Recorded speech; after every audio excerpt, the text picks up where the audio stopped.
نحمده ونصلي على رسوله الكريم اما بعد فاعوذ بالله من الشيطان الرجيم بسم الله الرحمن الرحيم يا أيها الناس اعبدوا ربكم الذي خلقكم والذين من قبلكم لعلكم تتقون الذي جعل لكم الأرض فراشا والسماء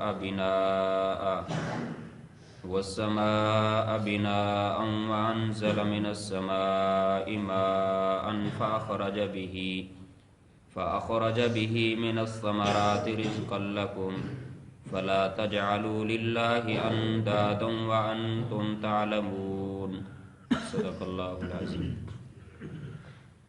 یا ایھا الناس اعبدوا، اے لوگو عبادت کرو تم، ربکم اپنے رب کی، الذی خلقکم جس نے پیدا کیا تم کو، والذین من قبلکم اور ان لوگوں کو جو تم سے پہلے گزرے ہیں، لعلکم تتقون تاکہ تم بچ جاؤ، الذی جعل وہ ذات جس نے بنایا لکم تمہارے نفع کے لیے، الارض زمین کو، فراشن بچھونا، والسماء بناء اور آسمان کو چھت، وانزل من السماء اور برسایا بادلوں سے، ماء پانی کو، فاخرج به پس نکالا اس پانی کے ذریعے سے، من الثمرات پھلوں سے، رزقا روزی کو، لکم تمہارے نفع کے لیے، فلا تجعلوا للہ اندادا پس نہ ٹھہراؤ اللہ کے لیے، اندادا مد مقابل، وانتم تعلمون اور حالانکہ تم جانتے ہو۔ اب یہاں سے اللہ تعالی ان تینوں گروہوں کو خطاب فرما رہے ہیں۔ پہلے علیحدہ علیحدہ تینوں کا آیا، متقین کا تقریباً 4-5 آیات میں، کفار کا 2 آیات کے اندر، منافقین کا 13 آیات کے اندر تذکرہ آیا۔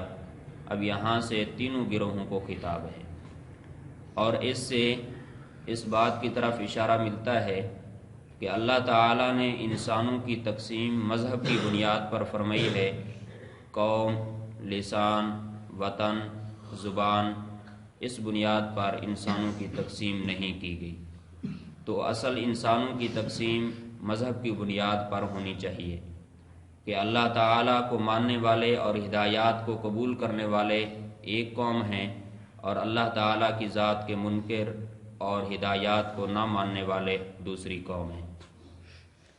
یا ایھا الناس، حضرت عبداللہ بن عباس رضی اللہ تعالیٰ عنہ فرماتے ہیں کہ قرآن پاک کے اندر جہاں پر بھی یا ایھا الناس کے لفظ سے خطاب کیا گیا، اس سے مراد اہل مکہ ہیں، کیونکہ مکہ کے اندر کفار کی تعداد زیادہ تھی اور اہل اسلام کی تعداد کم تھی، تو چونکہ ایسا لفظ استعمال کیا گیا جس کے اندر سب کو خطاب ہو جائے۔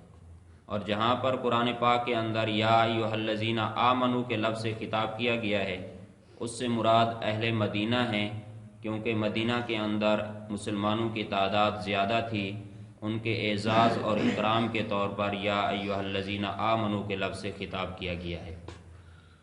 اللہ نے فرمایا یا ایھا الناس، اے لوگو۔ الناس کا لفظ مطلق انسان پر بولا جاتا ہے، اس کے اندر تینوں گروہوں کو خطاب کہ تم نے متقین کے حالات بھی سنے، کفار کے حالات بھی سنے، منافقین کے بھی سنے۔ اب اللہ تعالیٰ سب کو خطاب کر رہے ہیں کہ اب اگر کسی کے اندر ذرے برابر بھی عقل ہے تو وہ اللہ تعالیٰ کی توحید کو سمجھ جائے گا کہ کفار کا نتیجہ بھی آیا، منافقین کا بھی آیا، اہل ایمان کا بھی آیا۔ تو فرمایا یا ایھا الناس، اے لوگو، سب لوگوں کو خطاب جو اس وقت موجود تھے قرآن کے نزول کے وقت، وہ بلا واسطہ، اور اسی طرح قیامت تک آنے والے انسان بالواسطہ اس خطاب کے سارے مخاطب ہیں۔ فرمایا اعبدوا ربکم، عبادت کرو تم اپنے رب کی۔ حضرت عبداللہ بن عباس رضی اللہ تعالیٰ عنہ فرماتے ہیں کہ جہاں پر بھی قرآن کے اندر عبادت کا حکم ہے، اس سے مراد عبادت فی التوحید ہے، کہ اس سے مراد یہ ہے کہ خالص صرف اللہ کی عبادت کرو، اللہ کے علاوہ کسی کو بھی عبادت کے اندر شریک نہیں کرنا۔ یوں نہیں کرنا کہ اللہ کی بھی عبادت کرو اور غیروں کی بھی عبادت کرو، یعنی شیطان بھی راضی کرو، رحمان بھی راضی کرو، یوں نہیں کرنا، صرف اور صرف اللہ ہی کی عبادت کرنی ہے، اللہ کے علاوہ کسی کی بھی عبادت نہیں کرنی۔ یہ اللہ تعالیٰ نے حکم دیا کہ تم عبادت کرو۔ ربکم، اپنے رب کی عبادت کرو۔ رب کا معنی پیچھے گزر چکا، عبادت کا معنی مفہوم ایاک نعبد و ایاک نستعین کے اندر گزر چکا تفصیل کے ساتھ، رب کا معنی رب العالمین کے اندر گزر چکا۔ تو اب اللہ تعالیٰ نے یہاں پر رب کا لفظ لے کر ہے، یہاں پر لفظ اللہ بھی ہو سکتا تھا کہ یا ایھا الناس اعبدوا اللہ، اے لوگو عبادت کرو اللہ کی، یا اسماء حسنہ میں سے اللہ تعالیٰ کا کوئی اور نام بھی یہاں پر ہو سکتا تھا، لیکن مفسرین نے لکھا ہے کہ یہاں پر لفظ رب لانے کے اندر یہ عجیب حکمت ہے کہ عبادت کی مستحق وہ ذات ہو سکتی ہے جو تمہاری پرورش کرنے کی کفیل ہو، اور ہماری پرورش کرنے کی کفیل اللہ ہی کی ذات ہے کہ ایک غلیظ قطرے سے انسان کو اللہ تعالیٰ نے تدریجاً آہستہ آہستہ ماں کے پیٹ کے اندر بڑا کیا، پھر ماں کے پیٹ سے نکلا، ابھی تک بھی ہر انسان اللہ کی ذات کا محتاج، ہر انسان کی اللہ تعالیٰ کی ہی ذات پرورش کر رہی ہے۔ جب اللہ تعالیٰ ہی ہماری پرورش کرنے والے ہیں تو عبادت بھی اسی کی ہی کرنی چاہیے جو ہماری پرورش کا کفیل ہے۔ اس وجہ سے اعبدوا دعویٰ ہے عبادت کرو، ربکم کا لفظ لا کر اس کے اندر دلیل آ گئی کہ تم کیوں عبادت کرو اللہ کی، اس لیے کہ وہی تمہارا رب ہے، اسی نے تمہیں پیدا کیا، اسی نے تمہیں پالا ہے، اور اب بھی تم اسی کے محتاج، اور وہی تمہیں پال رہا ہے۔ یہ لفظ رب سے اس بات کی طرف اشارہ۔ الذی خلقکم، اللہ تعالیٰ کی اور صفت کہ وہ ذات جس نے پیدا کیا تم کو۔ لفظ تو مختصر پیدا کیا تم کو، مفہوم بہت بڑا وسیع کہ تمہارا وجود تک نہیں تھا، نام و نشان تک نہیں تھا۔ هل اتى على الانسان حين من الدهر لم يكن شيئا مذكورا، کہ بالکل کوئی نام و نشان بھی نہیں تھا کسی کا۔ اللہ تعالیٰ نے ماں کے پیٹ سے نکال کر ایک ایسا خوبصورت انسان بنایا کہ اس کی خوبصورتی کے اوپر اللہ تعالیٰ نے قسمیں اٹھائیں، اس انسان کی خوبصورتی کے اوپر فرشتے بھی رشک کرنے لگے۔ ایسا اللہ تعالیٰ نے انسانوں کو، تم کو پیدا کیا۔ اللہ تعالیٰ نے فرمایا خلقکم، تم کو اللہ نے پیدا کیا ہے۔ اور یہ اللہ تعالیٰ کی صفت خلق ایک ایسی صفت ہے، خالقیت والی اللہ کی صفت ایسی ہے کہ جو مخلوق میں سے کسی کے اوپر بھی نہیں بولی جا سکتی۔ کوئی یہ دعویٰ نہیں کر سکتا کہ میں نے انسانوں کو پیدا کیا، میں نے زمین کو پیدا کیا، میں نے آسمانوں کو پیدا کیا، میں نے فلاں چیز پیدا کی۔ یہ اللہ کی ایسی صفت ہے، مخلوق میں سے کوئی بھی اس کا دعوے دار نہیں، اور نہ کسی کے اوپر اس کا بولنا مناسب۔ والذین من قبلکم، اللہ نے تم کو بھی پیدا کیا، والذین، اور ان لوگوں کو بھی، من قبلکم جو تم سے پہلے گزرے ہیں، یعنی تمہارے خالق بھی اللہ، تمہارے آباء و اجداد اور پہلی امتوں اور پہلی قوموں کے خالق بھی اللہ ہی کی ذات ہے۔ اللہ نے تم کو بھی پیدا کیا، تمہارے آباء و اجداد کو بھی اللہ ہی نے پیدا کیا ہے۔ یہاں پر من قبلکم کا لفظ اللہ تعالیٰ نے ذکر فرمایا ہے، من بعدکم کا تذکرہ نہیں آیا۔ یہ تو فرمایا کہ تم کو بھی اللہ نے پیدا کیا، اور تم سے جو پہلے گزرے ہیں ان کو بھی اللہ نے پیدا کیا۔ یہ نہیں فرمایا کہ جو تمہارے بعد آئیں گے ان کو بھی اللہ نے پیدا کیا، من بعدکم کا لفظ نہیں آیا۔ مفسرین نے لکھا کہ اس کے اندر اس بات کی طرف اشارہ ہے کہ تم امت آخری امت ہو، کیونکہ تمہارا نبی آخری نبی ہے۔ نبی علیہ الصلوۃ والسلام کے بعد کسی نبی نے نہیں آنا، اور نبی علیہ السلام کی اس امت کے بعد کسی نئی امت نے نہیں آنا۔ اس وجہ سے من قبلکم کا لفظ آیا، من بعدکم کا لفظ نہیں ذکر کیا۔ تو اللہ نے فرمایا تم کو بھی اللہ نے پیدا کیا، تم سے پہلے جو لوگ گزرے ان کو بھی اللہ ہی نے پیدا کیا۔ لعلکم تتقون، اللہ کی عبادت کیوں کرو؟ لعلکم تتقون، تاکہ تم بچ جاؤ، ایک معنی۔ دوسرا معنی لعلکم تتقون، تاکہ تم پرہیزگار بن جاؤ۔ لعلکم تتقون، تاکہ تم بچ جاؤ دنیا کے اندر گناہوں سے، اور آخرت کے اندر اللہ کے عذاب سے، کہ جب تم اللہ کی عبادت کرو گے، شیطان کی بات نہیں مانو گے، گناہوں سے بچو گے، نتیجہ کیا نکلے گا؟ قیامت کے دن اللہ کے عذاب سے بچ جاؤ گے۔ لعلکم کا لفظ لا کر اس بات کی طرف اشارہ ہے کہ تم اللہ کی عبادت کرو، اور اس عبادت کے اوپر اللہ سے یہ امید رکھو کہ اللہ تعالی ہماری اس عبادت کو قبول فرمائیں گے، اور ہمیں اللہ تعالی جہنم کے عذاب سے نجات عطا فرمائیں گے۔ یہ دعویٰ تم نے نہیں کرنا، یہ یقین نہیں کرنا کہ ہماری یہ عبادت قبول ہے۔ کوئی آدمی یقین کے ساتھ یہ نہیں کہہ سکتا کہ میں نے جو اب نماز پڑھی، میں نے جو اب تلاوت کی ہے، میں نے جو اب صدقہ خیرات کیا ہے، میں نے جو اب فلاں عبادت کی ہے، یہ میری اللہ کے ہاں قبول ہے۔ کوئی بھی دعویٰ نہیں کر سکتا۔ کوئی اپنے یقین کے ساتھ یہ نہیں کہہ سکتا کہ میں جہنم سے آزاد ہوں، میں جہنم کے اندر نہیں جاؤں گا، میں جنت میں جاؤں گا۔ اللہ سے امید رکھنی ہے کہ اللہ تعالیٰ سے یہی امید رکھنی ہے کہ اللہ ہماری عبادت کو قبول بھی کریں گے اور اللہ تعالیٰ ہمیں عذاب سے بھی بچائیں گے۔ یہ تو اللہ تعالیٰ کی ان انعامات کا تذکرہ تھا جو انسان کی ذات کے ساتھ جن کا تعلق ہے۔ اب انسان کو اللہ نے پیدا کر لیا، انسان کا وجود آ گیا، اب اللہ اس انسان کے وجود کی بقا کے لیے بھی مکان کی بھی ضرورت اور اسی طرح خوراک کی بھی ضرورت۔